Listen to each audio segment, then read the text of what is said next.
Bonjour et bonsoir à tous les compatriotes congolais au Bozami Nabisika sont tous na kati ya mokili na moment oyo bozolanda biso sur plateau ya Zai TV awa na Cape Town.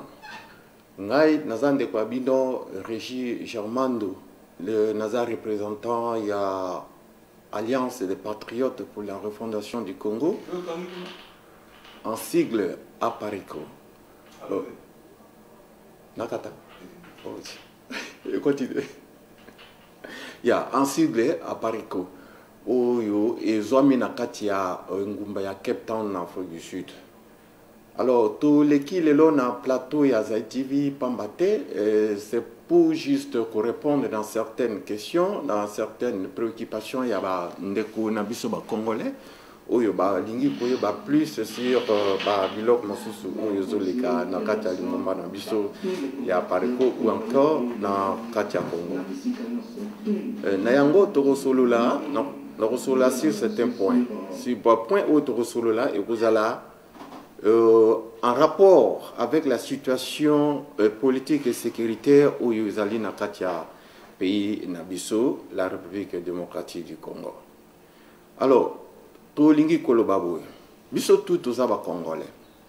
Ezali mawa mingi, ezali mawa pona nini, parce que nous sommes des Congolais, nous devons connaître l'histoire de notre pays.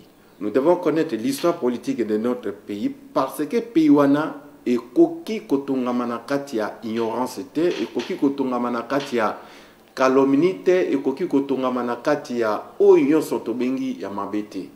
Nayango et à chaque fois ce qui tolingi toloba makambo Oyo est concerné pays Nabiso makambo Oyo ezo tala intérêt général ya peuple congolais. Il faut tout ça l'intention. Alors, ici, je m'en vais juste répondre ou encore faire un peu des éclaircissements sur l'intoxication de certains frères. Oyo balingi que Mboka Congo est vraiment na avancé. Pourquoi na lobby yango?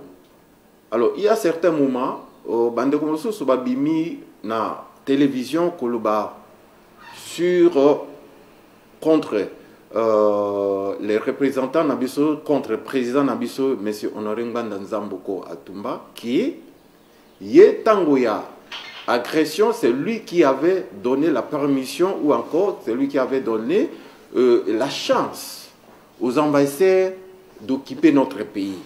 Mais je vais dire c'est faux et archi faux. Ce n'est pas comme ça. À l'époque, Oyo, le président Honoré Nganda Nzamboko Atumba a intervenant qui pour la négociation avec les gens qui venaient, c'était la période de l'agression. Et là, nous devons distinguer des choses. Il y a l'agression et l'occupation. L'agression et l'occupation, ce ne sont pas de choses communes. Alors là, nous devons faire la différence. Différence est ezali que agression bato ba witi libanda ezali forcément ko ezali bato moko ba witi libanda bazo attaquer bino de manière que ba kota na kati ya pays na bino de manière ba kota na kati ya ekolo na bino. Là on peut parler de l'agression.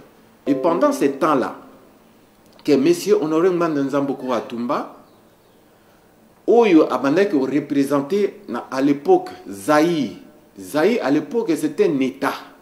C'est un État indépendant. Alors, s'il y a une agression quelconque contre un État indépendant, il est valable. Et c'est possible que ce pays doit envoyer ses agents.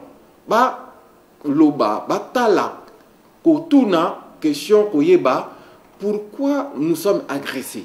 Pourquoi vous nous agressez? Pour bayeba, dans quelle mesure va trouver solution dans les Cambouana.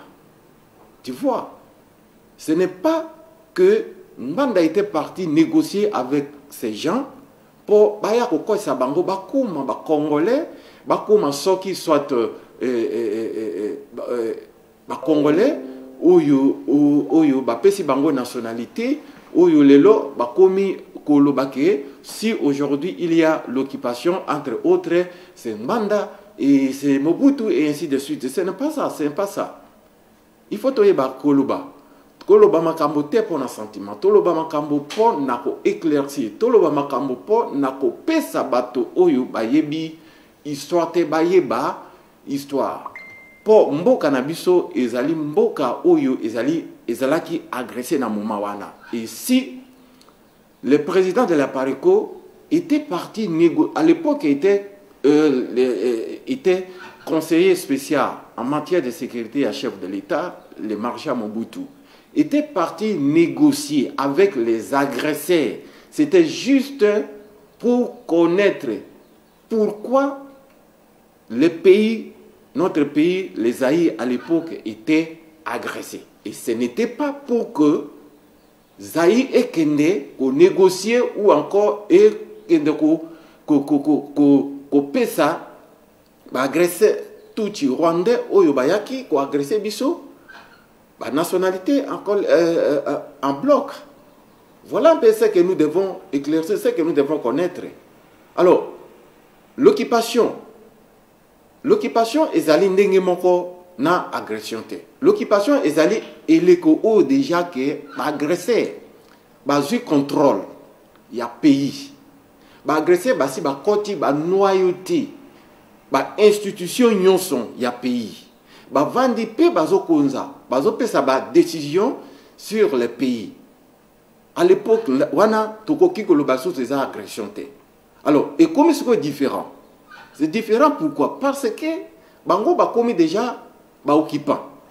D'où la solution ezali que ba koki ko sololana bango te parce que bazali na possession ya force na moment wana. Ata sololi na bango comme bazali na possession en force. Bangonde baro dicté yo, bangonde baro pesa yo directive. Alors c'est inutile. Qu'est-ce que nous devons faire par là? Qu'est-ce que les Congolais doivent faire par là? Ce n'est pas par la solution politique, mais plutôt ils doivent réagir d'une manière autre. Alors, manière autre, bande koloba ezali nini? Ezali soulèvement populaire parce qu'on ne négocie pas avec les occupants. On ne négocie pas avec les occupants. Nous voyons aujourd'hui dans notre pays, le Congo, depuis les temps, ils sont tous occupants, il y a eu un peu de tentatives politiques pour retrouver une solution. La tentative politique, on a tout. Et comme il mon côté et puis si résultat valable au Kemboka wana et soit souveraineté nango. La solution politique tout est échoué. Mon côté est tenu. Ce qui toqué à partir de l'élection depuis 2006, 2011, 2018 aujourd'hui. Totalité à travers l'élection wana sont tout. Et là, il y a Malonga et Witi Kosalate. Et là, il y a Malonga et Salemité. Parce que politique ya pays wana lelo ezali na maboko na ba occupant. Ba occupant nde bazo konza pays wana, ba occupant nde bazali na ba institution yonson.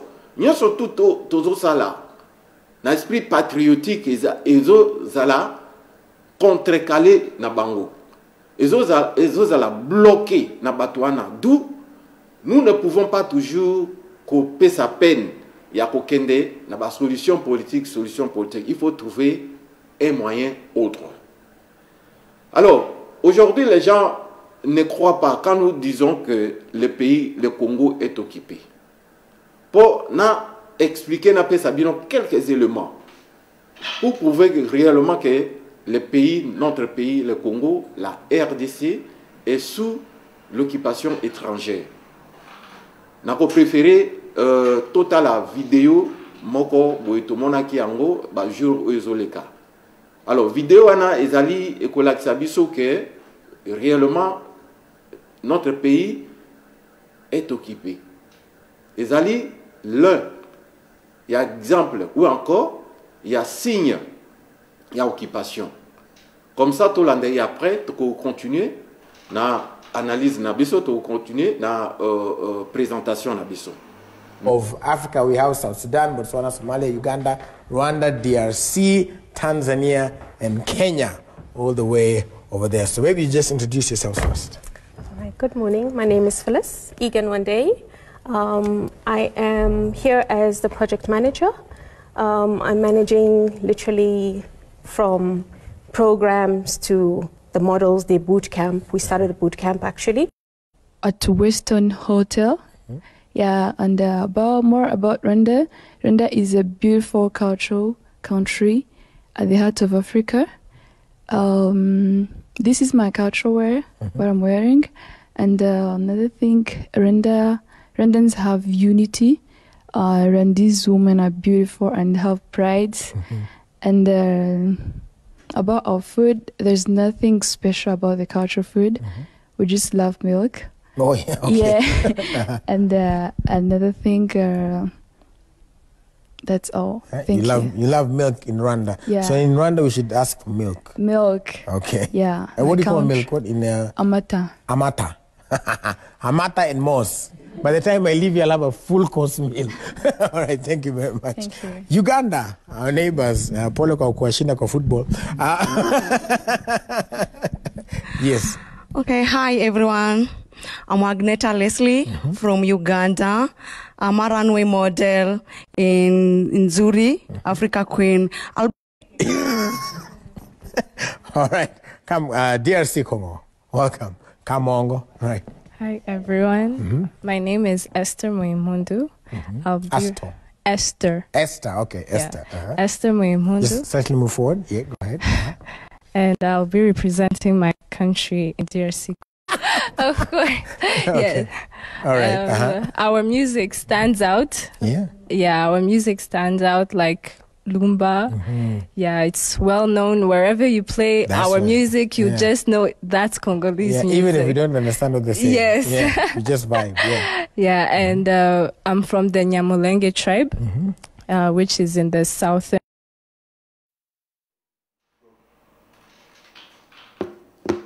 Et voilà.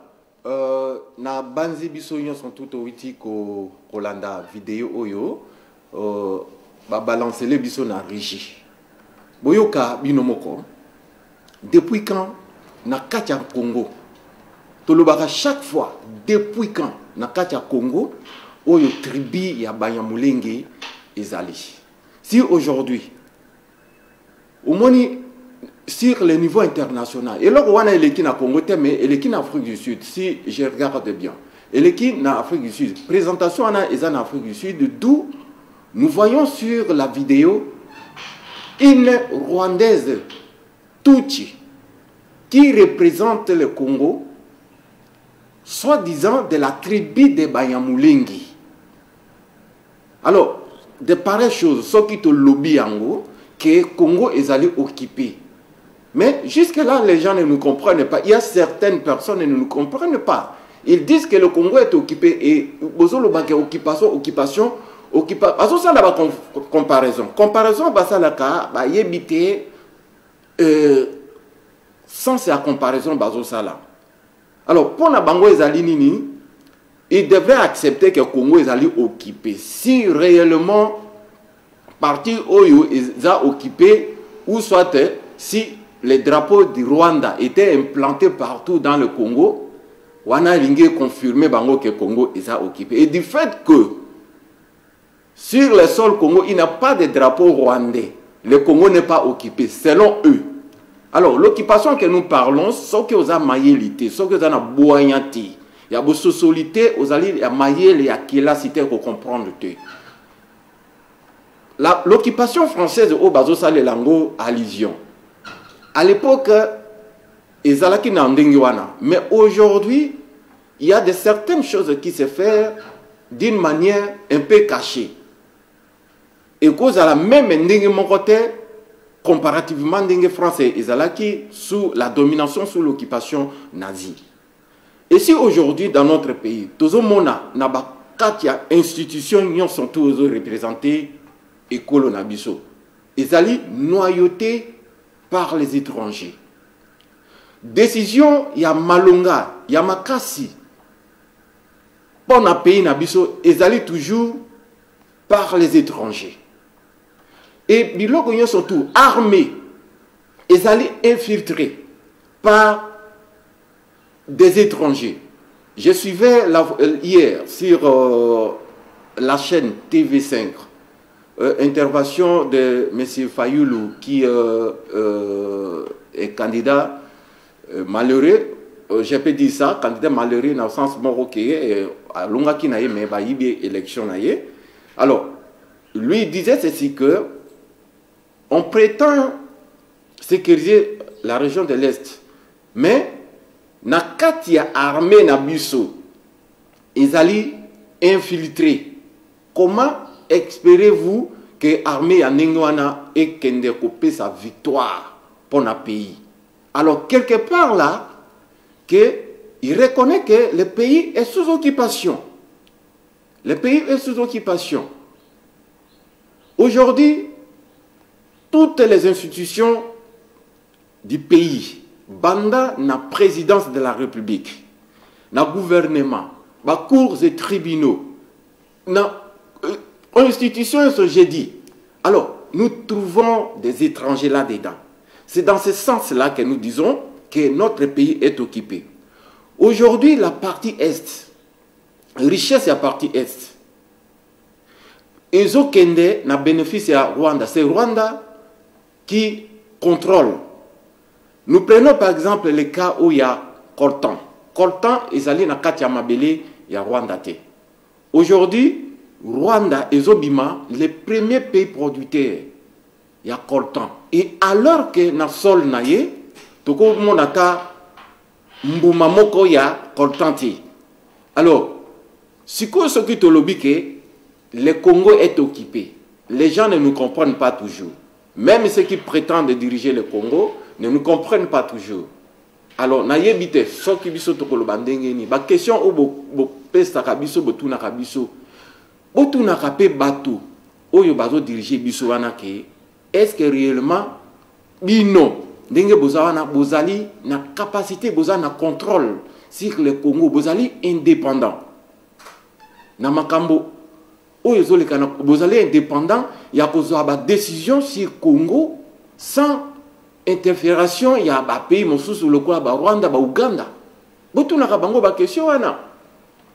Aujourd'hui, nous voyons des intellectuels, la classe politique qui reconnaissent efforts, ils sont tous résistants patriotes à travers le monde pour dénoncer les complots où ils ont passé contre le Congo. Au lieu que tous là, n'a pas d'adversaire ou encore ennemi, to oyo bazo occupé biso mais to komi na ba ennemi contre nos propres frères. Là, je trouve que vraiment il y a quelque chose oyo ezoleka bien te na kati ya mitu pe na mitema na biso ba congolais. Si aujourd'hui vraiment tous na conscience patriotique. Si aujourd'hui nous avons l'essence patriotique. Si aujourd'hui nous avons une éducation civique et politique. Na kati ya mutema na biso na mitu na biso vraiment na situation toza na ngolelo tozala ki bato moko tozala ini derrière combat moko et vous verrez que à un certain moment ce qui démarche à combat est commis prêt ya ko abouti na solution beaucoup moins na bato moko baza ba apparaître et bato wana bazo apparaître ce sont nos propres frères. Bako apparaître pamba te pona ko ya ko tia biso le pot de banane na kati ya makolo na biso. Alors et loko to sengi nini il faut tous à la conscience. Les peuples congolais doivent avoir la conscience. Mboka na biso ezali mboka na biso. Le Congo c'est notre patrie. Le Congo ne peut pas être sauvé par Batu Misusu. Le Congo est coquille qu'on a sauvé par biso moko ba congolais. Mabele wana ya Congo ezali mabele na biso, ezali mabele ya ba Ougandais, ezali mabele ya ba Rwandais, ezali mabele ya ba Angolais, ezali mabele ya ba Burundais, ezali mabele ya ba Soudanais. Alors, tango biso tozo zela, tozo kende vers bato oyo, balingi tozala na kati ya situation wana baya ko trouver biso solution vraiment quelque part nazo mona net que mitu na biso ezo sala bien te.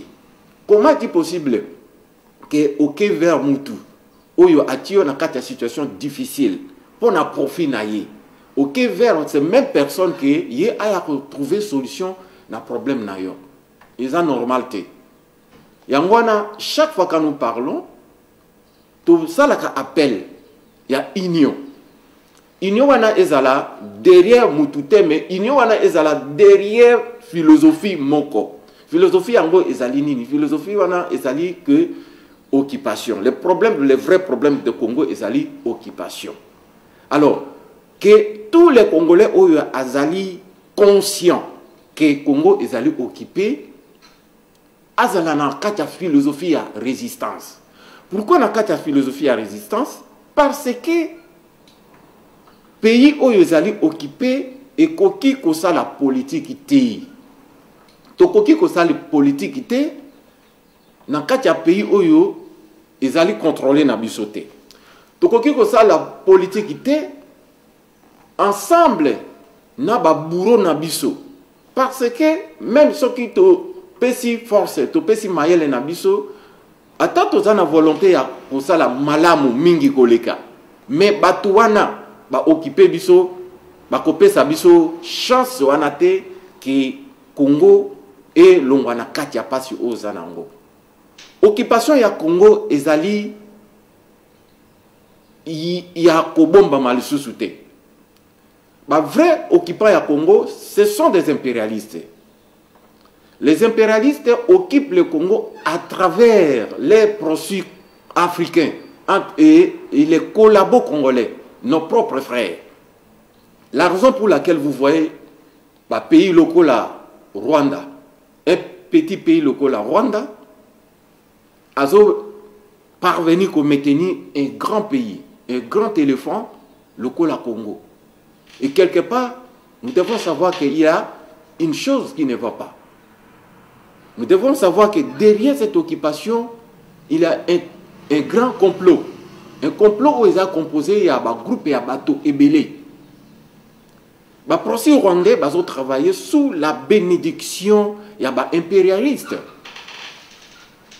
Alors, comme Bango peut baser un agenda, Bango pour étendre leur empire aimant Tutsi sur Congo qui va diriger Afrique centrale bien. Alors, ils sont là, en train de tuer et de massacrer les Congolais. Le Congo aujourd'hui se trouve dans une guerre que beaucoup de nos confrères ignorent. Le Congo, tous allés dans la guerre mounene. Tous allés dans la guerre à basse intensité. Ba infiltrer biso, bazo boma biso, na silence yon son. Bazo boma biso, bazo massacrer biso, bazo exterminer biso. Mais la communauté internationale, les politiciens biso ba congolais, bazo kende vers bango pour na koluka solution ya Congo.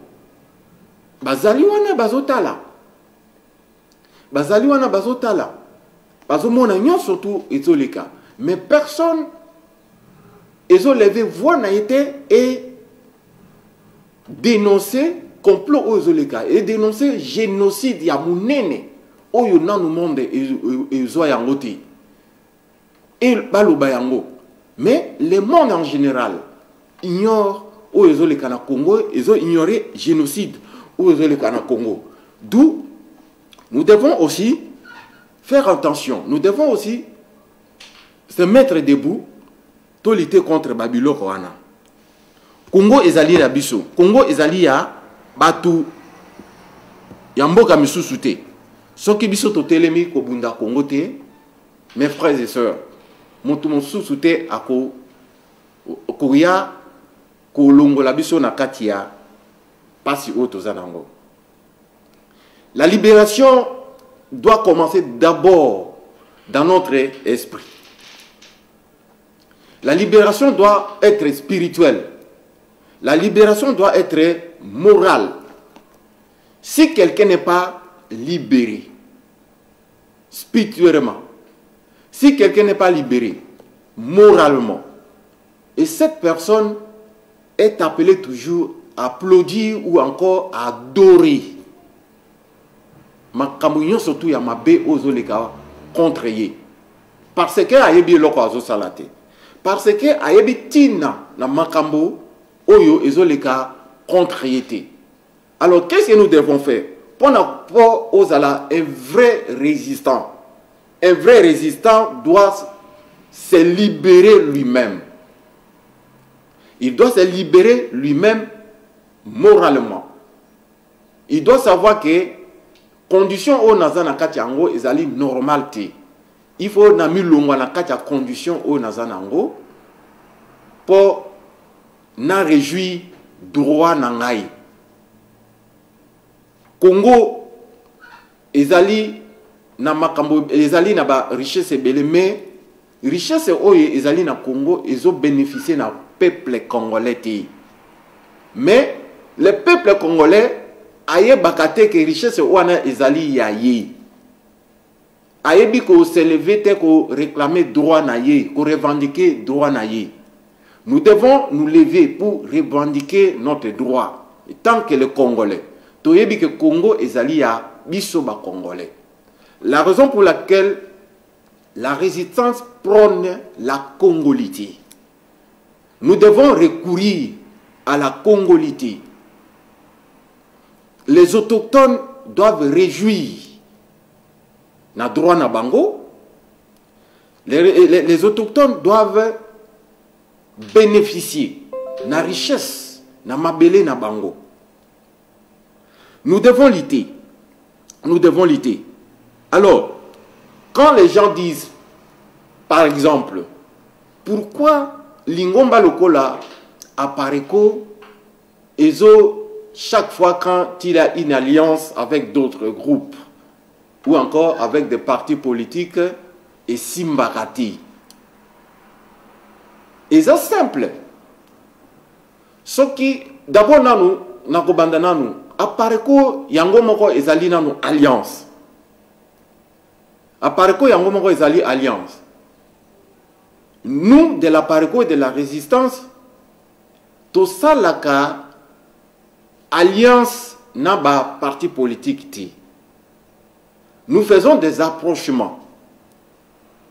Nous prenons par exemple, par exemple le cas, il y a Martin Fayulu. Divorce entre Martin Fayulu et l'Apareko, ou encore avec le leader de l'Apareko, M. Honoré Nzamboko Atumba. Ils allaient tout simplement sur le plan objectif. Si notre objectif n'est pas le même, il n'y a pas vraiment intérêt que Tolanda, processus Swana, il n'y a pas intérêt que tous allons ensemble dans parti politique ou encore groupe oyo to sali rapprochement na ye talatina oyo soki to moniki to pesi batu ou encore un certain groupe maboko et que to monike maboko to pesi eza respecté te makambango eza respecté te ezali concordé na objectif na bisote carrément on se retire. To se retiraka sans faire beaucoup de bruit, sans faire beaucoup de polémiques. Notre problème, c'est objectif.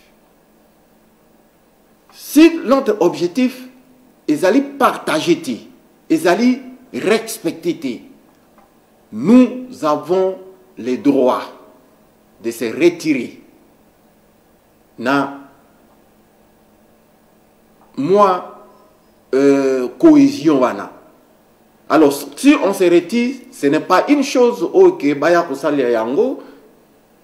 Par exemple polémique ou encore ba ça ba conflit mususu. Non, c'est clair. C'est clair. Nous sommes un groupe de pression, nous sommes un groupe de pression, nous sommes un groupe de la résistance.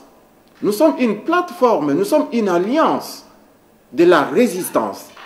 Nous ne devons que réagir sur ce qui est résistance et non pas ce qui est politique. Nous ne faisons pas la politique, mais nous faisons la résistance. Parce que nous ne devons pas aller faire la politique avec la personne ou encore le groupe de gens oyo bazali na makasi bayeko investi biso na makasi bayeko vendre la biso na makasi to kende ko la politique na bango politique wana ekosimbaka te pe ekosimba te. La raison pour laquelle position na biso philosophie na biso etikali libela na résistance. Alors soki bato bazotu na biso ke kasi solution oyo ya biso ni ezali nini pona kolongola Congo na situation oyo Congo eza nango lelo. Tolobaka yango tous les jours. Totiaka mai na monorote.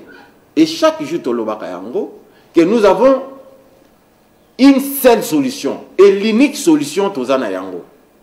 L'unique solution oyo tozana yango ezali un bouleversement. Il doit-il avoir un bouleversement na Congo? Il doit y avoir un soulèvement populaire. Parce qu'avec le soulèvement populaire, le Congo va retrouver sa souveraineté. Il y a un problème de la souveraineté. La souveraineté du Congo, étant qu'État, est bafouée. La souveraineté du Congo, étant que nation, est piétinée par les groupes des envahisseurs, par les groupes des occupants. Oyo balingi ko konza biso, pe balingi ko sankapare. Na mboka na biso, na makasi. Alors, tokoki ko sala politique te.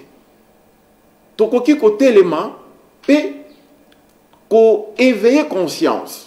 Na bandeko oyo ti lelo bazo croire na biso te ke pe wana ezali occupé ameka kososola ba meka kotala si réellement oyo biso tozo yebisa bango ezali lokuta ou pas que devenir directement au banda pour inciter à biso koloba n'importe quoi. Si la personne de notre président national, il vaut mieux kotala nanu si réellement eloko biso tozo loba tozo kosa ou bien tozo kosati ou bien toza na kati ya vérité ou meka kotala mutu oyo azana mitu azana bongo oyo nzambe apesi. Quand il a quelque chose akozonga sima pe atali sima atala si réellement eloko oyo ezoleka na kati ya société na ngai, na kati ya ndako na ngai, na kati ya famille na ngai, na kati ya groupe ethnique na ngai, na kati ya groupe linguistique na ngai, ezali normal ou ezali normal te. Alors, eloko wanande eko aider yo oyeba réellement qu'est-ce qui se passe dans notre pays. D'où la pareko etikali toujours na kati ya philosophie wana. Apareko etikali toujours ya kati ya philosophie ya résistance. Tokoki koma parti politique te na kati ya un pays oyo ezali sous occupation. Tokoki koma parti politique te. Biso soki tokomi parti politique, c'est-à-dire toyebi eloko ni tozo salate tozali contradiction envers biso monko. Parce que tozo lobake biso tozali ba résistant. Un résistant ne reconnaît pas les régimes oyo ils ont existé sur le terrain. Et na moment où ils ont reconnaître régime où ils ont existé sur le terrain, mais yo ok pour ba agréer yo okoma un parti politique. Là, c'est une confusion. C'est une confusion. Nous ne reconnaissons pas. La Pareko deviendra parti politique. Soki mboka wana ezali libéré. Et que ba institution ya pays sont tout et revenir na maboko ya bana mboka bayi mboka o ya ba congolais. C'est par là que la Pareko doit introduire sa demande d'agrément pour akoma parti politique. Mais dans le moment où tant que biso tozali na katia occupation, tozali na katia boumbu, tozali na katia extermination, tokoki jamais kokende vers régime oyo wana que ba agréer biso to comme un parti politique. Voilà la raison oyo biso to koki ko comme un parti politique était yangwana. Pour le moment, nous restons un mouvement de la résistance, une plateforme de la résistance où ils ont sangisa bandeko nyonso tout oyo ba reconnaître bazana conscience que mboka na biso Congo ezali sous occupation. Au cas contraire, nous demeurons toujours dans la résistance. Toko kende te ko s'hazarder ko kende ko comme un parti politique dans un pays où ils allaient occuper na ba étranger ou bazo lingate que pays na biso et comme na kimia et comme na paix et comme na tranquillité. Toko sala yangoti. Alors ezali mawa mingi pona batu bande ko na biso oyo bayaka chaque fois ko colporter sur la personne. Il y a leader Nabiso, il y a Pariko, monsieur Honoré Mbanzamboko Atumba, ou Akambaka Biso Nakati à résistance. Honoré Mbanzamboko Atumba, Azali Moko Yaba Congolais, Lokola Yo, Lokola Ye, Lokola Ngai, Lokola Biso. Oyo a eu conscience parmi tant d'autres Congolais, Oya génération Naye. Oyo basala na ye mosala oyo misusu bazali ma mikonzi na ye ba misusu bazali basibater na ye azali moko rare personne oyo a comprendre que pays oyo biso ezali na situation ya occupation mais atelemi elongo moko na biso azobunda pona mboka wana ti lelo oyo Tozo à la fière naie. Pourquoi? Parce que discours oyo abanda uto et bandeli nanu échangeati. Il est resté constant et droit dans na discours naie, na katia philosophie naie. Ayela kibiso philosophie à résistance. Et lui-même est resté fidèle, très constant et droit na katia philosophie wana. Et tout ce qu'il dit, et c'est réalisé. Quand les gens disent que qu'est-ce que lui a apporté dans les combats que nous menons aujourd'hui. Et si aujourd'hui, la plupart des Congolais sont debout, c'est parce que cet homme a fait quand même un travail que beaucoup de nous ne peuvent pas faire. Il s'est sacrifié. Et il a mené une démarche, une lutte d'éveil patriotique, de conscientisation. Il nous a mobilisés. Aujourd'hui, nous sommes debout. Aujourd'hui, beaucoup de Congolais connaissent que le pays, notre pays, la République démocratique du Congo, que je ne peux pas me permettre aussi de dire la République démocratique du Congo, il faut bien dire la République à démocratiser du Congo, est occupée, est sous l'occupation étrangère. Et voilà. Et quand un groupe de gens, il y a Banamboka, pour combattre le pays, vraiment, combat wana na sensité. Combat wana na sensité. Alors, peut-être ou soit travail au ya étranger, ou batindi bango, bazali collabo soit pour ou sombi conscience na bango, ou conscience na âme na bango eza souillé, nde batindi bango basala travail wana pona ko décourager ba patriote congolais oyo ba eu conscience pour ba bunda pona pays na bango. Alors, je ne peux pas beaucoup commenter sur rencontre. Il y a Ndekonabiso Félix et Antoine Tshilombo na Paul Kagame comme Bato Bazoloba que rencontre na bango mariage oya bango ezolaksanini pona ngai na koloba eza simple. Eza simple pourquoi? Parce que Et notre frère, toujours sans vouloir en Haïti, c'est un Congolais de souche. Oyo, Mokili Mobimba, et Banzaki, que si aujourd'hui un Congolais a eu na place wana, Congolais a besoin souffle, Congolais a se retrouver, Congo et se retrouver. Alors que c'est le contraire. On était tenté de penser le contraire. Mais aujourd'hui, curieusement, nous voyons notre frère s'affiche beaucoup plus avec nos ennemis. Il s'affiche plus avec nos ennemis. Et cela nous donne raison à croire à quelque chose. Que le frère est en train de faire un travail où il va confier. Et il est tenté de le faire d'une manière consciente. Azali Zobati. Ndenge bato bazo croire. Azali Zobati. Il est conscient. Et ce qu'il est tenté de faire, il est conscient de cela. Il est en train de faire un travail qui lui était confié par Batouana.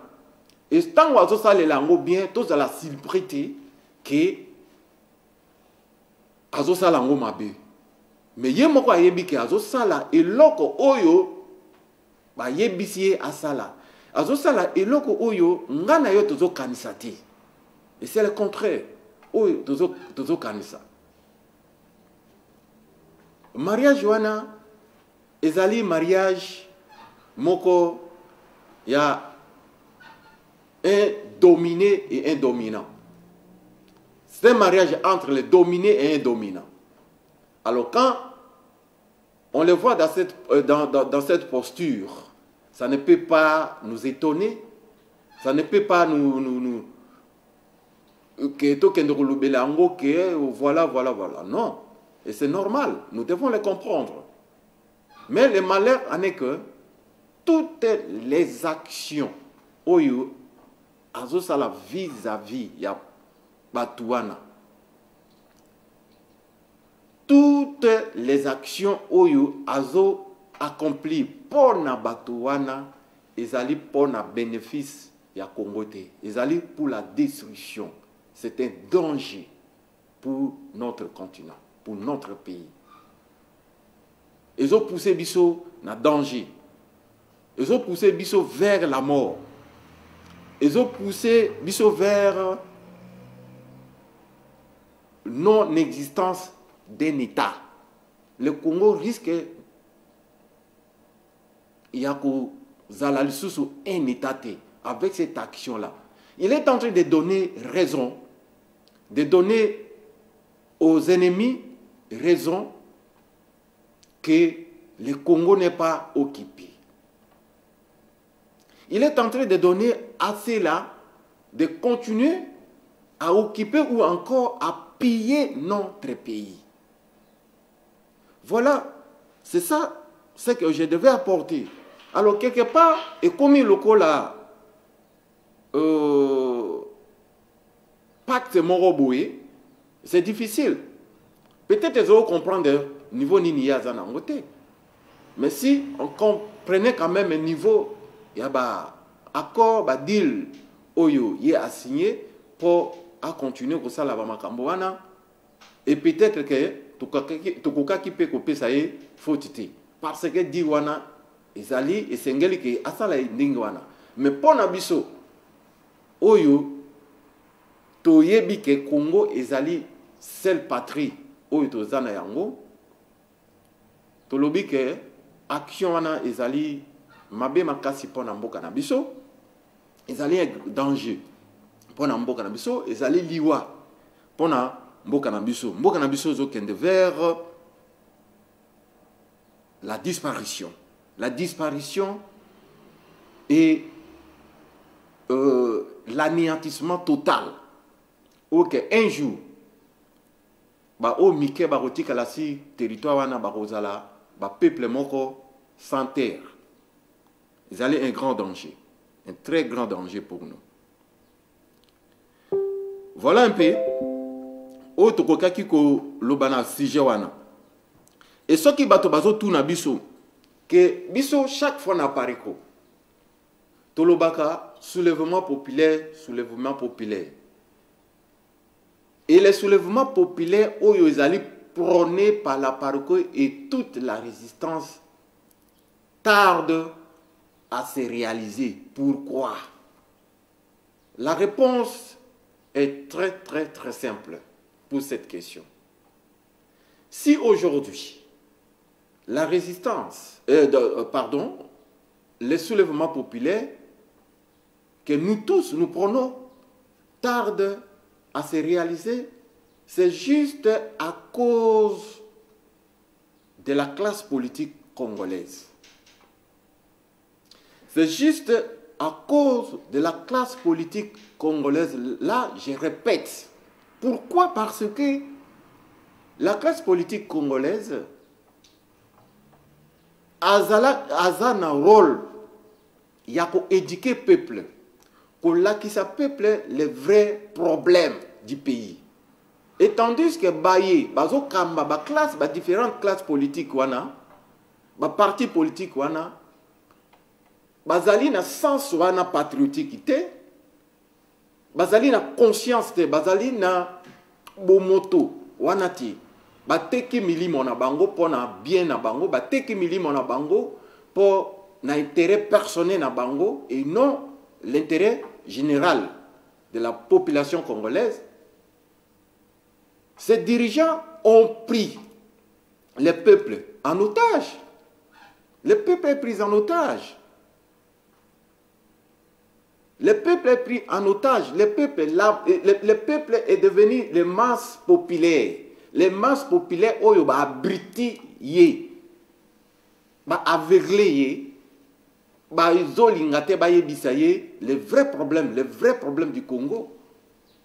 Pour aye bayango, et puis ça y a se soulever.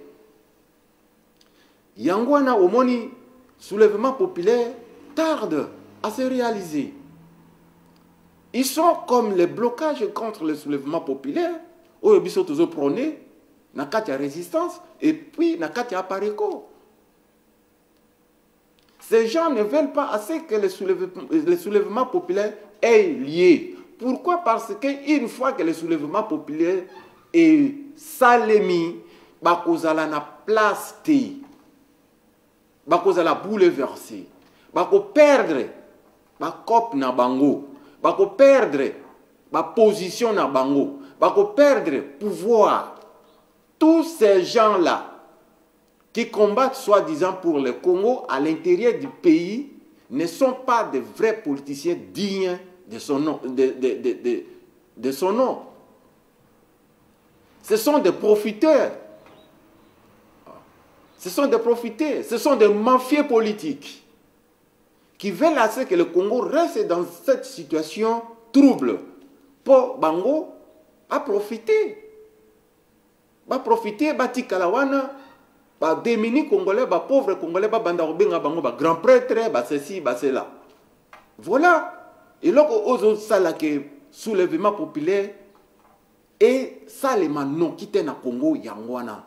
Na cause ezali cause ya ba différentes classes politiques tozanango. Ya élite o tozana yango na kati ya Congo. Ezali élite moko médiocre, bazo comprendre te eloko bazo sala, bazo comprendre te état nini tozo kende ya situation nini tozo kende nango lelo. Ezo mema biso wapi pe e tokosuka wapi.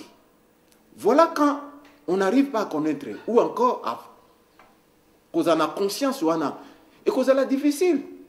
Soulèvement populaire et cause salema na 2-3 personnes et que ça le peuple. Il faut que ces peuples-là comprennent que situation autozanango ezali pona boui. Alors que tango ba o bazo kamba bango bazo lakisa bango yango te ezali difficile pour yeba. Tango abimi na nzela ba détourner mission na ye akokoma na objectif te. La raison pour laquelle nous devons beaucoup plus conscientiser, continuer à conscientiser, puis mobiliser. Bandeko Congolais, Baï Congo, pour tokomana objectif na biso, ndenge to bandaki, te to suka pe to zwa pays wana na biso ekoma pays moko normal comme ba pays mosusu oyo ezali habité par des hommes normaux o mutu na bango eyebi ko sala eyebi ko kanisa et non pas pour comme bato oyo mitu na bango esalaka lisusu bien te comme bato oyo batambolaka na mutu makolo likolo. Nous avons cette obligation, nous avons un devoir. Nous avons un devoir et l'obligation de faire ce travail. Et nous sommes constants dans cela. Et là, comme on dit, intimider biso poto et dévier biso na objectif na biso. Nous restons droits, nous restons constants derrière notre philosophie. Et nous savons très bien que ce pays est sous une occupation étrangère. Ce pays est sous la situation où il y a impérialiste et ce pays qui est là à travers proxy na bango et na ba collabo congolais au mosusu au bayebi ke pays wana ekuma pays ya malongate ekuma ya batu ya malongate peuple etikala toujours na kati ya souffrance ya misère. La situation ezali que biso nyonso tout élément dans l'idée d'un soulèvement populaire. Un soulèvement populaire oyo eko pesa biso ndingisa eko pesa biso possibilité ya ko dégager toutes ces personnes oyo bazana kati ya ba institution na biso oyo bazui pays na biso en otage et puis bazo diriger yango na makasi pe na ko na boanya na bango na ndenge ya ko na ndenge ya koboma biso na ndenge ya ko piller pays na biso na ndenge ya ko violer ba mama pe bandeko na biso na este ya république ya mboka na biso. Talatina oyo résistance mobimba et pesi soutien na ndeko général Amuli Yakutumba. C'est un général comme les généraux Nyon Santou ya Congo. C'est un Congolais comme Congolais Nyon Santou. Oyo a moni a yebi situation ya pays na ye et puis a telemi pour na kobundisa pays wana. Et quand bato misusu bazolo ba azali force négative, azali force négative, c'est un fils du pays, c'est un résistant oyo a telemi azobunda contre occupation ya mboka na ye. Akoki kozala force négativité. Akoki kozala jamais force négative. C'est un grand résistant. Oyo a telemi à comprendre, à avoir conscience et c'est décidé yako bunda pour la libération totale na mboka na ye. Azali na kati ya même philosophie na biso. Alors bato ndenge wana toza toujours na bango, toza sima na ye, tozo encourager ye et puis tozo bondela Nzambe à garder na troupe nyonso tout oyo eza pembeni na ye que bazala traquete bazala détruite na ba ennemi bazala toujours na position ya malamu et puis ba continuer combat oyo ti na objectif na yango. C'est quelque makambo oyo to lingi to ba na monya lelo ezali yango wana et puis message na biso to pesi na peuple congolais nyonso na moment oyo toza nango que mboka na biso ezali moko kaka yango wana kombo nango Congo. Toza nango mibale te ezali moko. Soki ezalaki mibale toko négliger moko toyebi ke moko ezali. Comme ezali moko, nous devons protéger tous. Ezali ya biso nyonso. Nous devons protéger, nous devons être jaloux. Na batu nyonso tout balingi kotia mboka wana na mikakatano. Nous devons être vraiment unis. Comme c'est l'homme, potolunga itumba o tozali na yango na kati ya mboka na biso. Na yango to koyebisa bato o balandi biso na moya lelo que papa na biso to bandi Ndimba Jérôme oyo azalaka grand pasteur ya bakibangiste azalaka pe lisusu grand commerçant na Kisangani pe grand fermier azalaka pe na ba plantation ya café banini asala makambo ebele na kati ya vie na ye a fêté anniversaire na ye.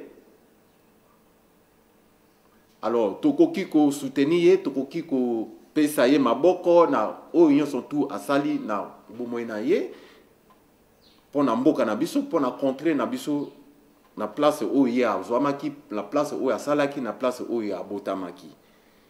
Ezali pas facile pona bato ndenge wana na kati ya mboka na biso soki moto asali eloko ya munene oyo ya kosunga communauté na ye azali moto ya kokumisa pe ya ko soutenir pour akokisi 100 ans d'existence na ye ezali facilité pona anniversaire ya 100 ans na ye vraiment topesa ye fleur pour ça. Alors na bandeko nyonso tout bazali na bosenga soki oza na Cape Town ou ouiti ailleurs olingi ko visiter ba site touristique na ba place nyonso tout na Cape Town o ebengami site touristique ba prison ya Mandela wapi okoki ko contacter ndeko na biso capitaine Chimiket Tavaris pona visite na bino nyonso awa na kati ya Cape Town na guide touristique ezali kaka moko ndeko na biso capitaine chimique Tavaris pokoki ko contacter ye et puis toko leka ko pesa merci pona bato nyonso oyo balandi biso na vidéo oyo to pesi bango merci na disponibilité na bango ndenge ba landi biso to pesi merci andeko Soumete Gilberto to pesi merci na ndeko Papi to Bandi to pesi merci na ndeko Korsi Mangaribi to pesi merci na Mao Kongolo to pesi lisusu merci na Apocalypse Mola to pesi lisusu merci na Gilva Monopole Katange to pesi lisusu merci na Mama Meta Epinda oyo